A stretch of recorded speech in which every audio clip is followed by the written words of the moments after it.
For years and years, since people started to perceive creation and began to trace the origin, when they began to pursue the origin of creation, when they began to pursue the knowledge of how things came about, they have been trying to define God. And we have actually came up with different terms.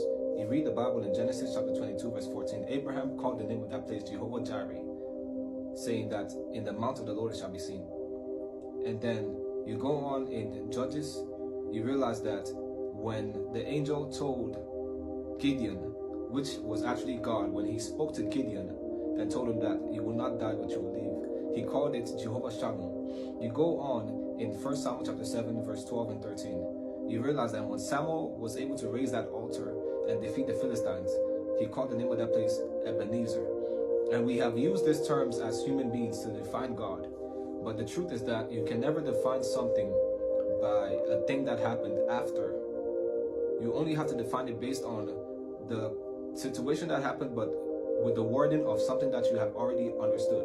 For example, if you want to define a sound that you're hearing outside, maybe let's say you hear a really loud sound outside. If you hear a really loud sound, if you can hear a loud sound outside and it sounds really explosive, you will say, wow, it sounds like there's a bomb outside. But the fact that you know what it sounds like, it's based on the fact that you know what a bomb sounds like. And the same thing, if you hear maybe a transportation device going from one place to another and it's outside your door, you haven't seen anything, you would say that sounds like a train or it sounds like a jet. The fact that you know that it's a jet or it's a train is because you have seen those things before. But you can never define God in his fullness by things that he has manifested. That's why we have so many different names. We have Jehovah Shammah, Rapha, Nisi, Jireh. They all mean different things and different aspects of God. We have Hashophet, which means king. We have Hoshea, which means savior. We have Hamelech. We have all different type of names. We have basically Melech, Mephalti, Maxi. We have all these names that define God in the Greek and Hebrew. And basically, they are used to define him. And even the Tetragrammaton, which is Yahweh, which is basically the breath of life, which is the way we define God. The same way when you breathe in and out, it sounds like Yahweh, basically, saying that he is the I am that I am. That is just based on what we could understand. Because even when God told Moses, that's the ultimate definition of him. He's saying that he is himself. To show you that you can't define God by anything he has created. If you want to define something, you usually define that thing based on something that has happened before, based on an occurrence that you can perceive or you can remember that was brought into your memory because of what happened. So you can't define God by something that has happened before, so you have to define him by himself. That's why he told Moses, this is the only name that God himself told someone. He said, I am that I am.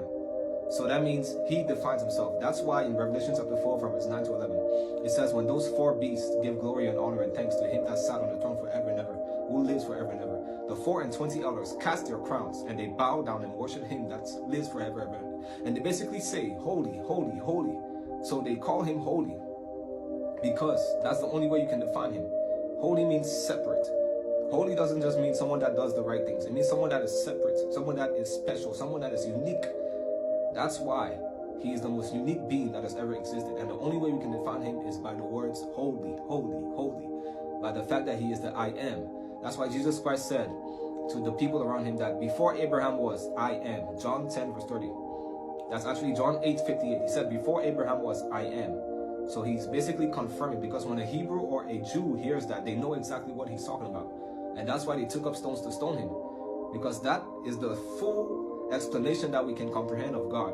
I am. That's basically saying he is coexistence. He's basically existing by himself and for himself, that nothing can be without him, but he exists before existence itself. He created creativity, he created creation.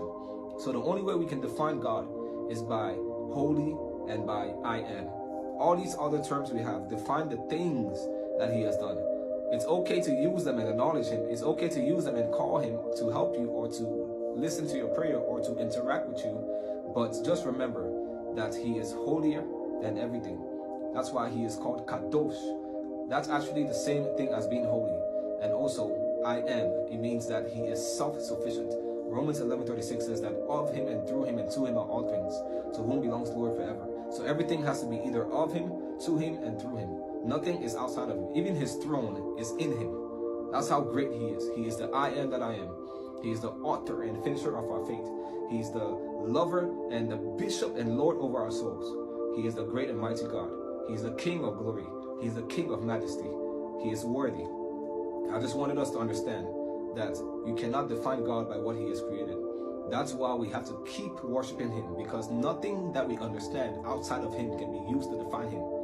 He is the I am that I am. He is holy. He is separate from all. He is in his own class, and we have to worship him daily. We have to live and be for him, and that's what he created us for. God bless you. Have a wonderful day.